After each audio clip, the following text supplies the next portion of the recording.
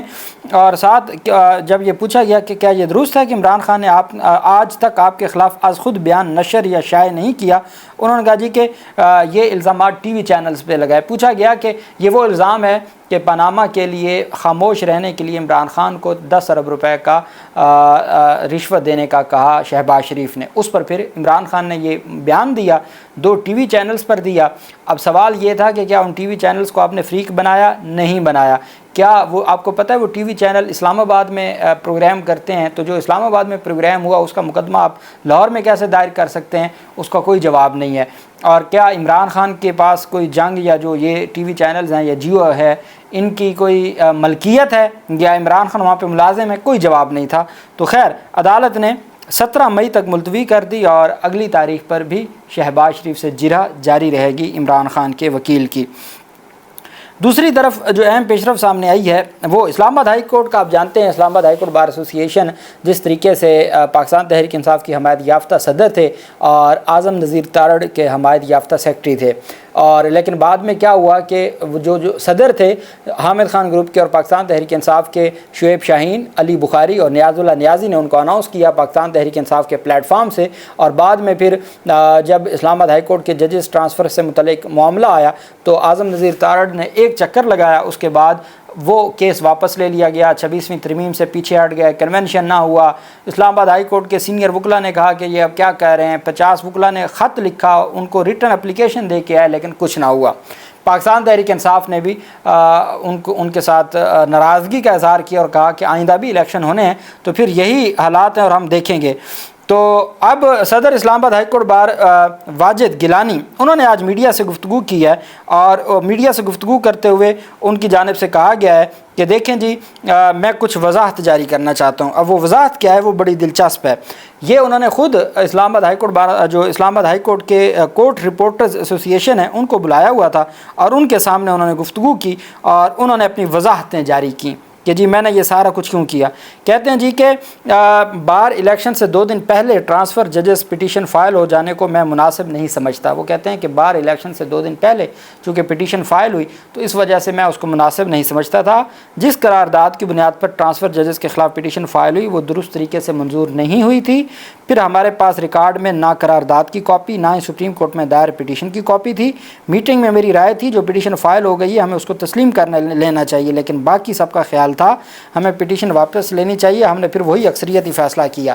اب اگر تو باقیوں کا خیال تھا کہ ہمیں واپس لینی چاہیے تو نہیں دائر کرتے نا.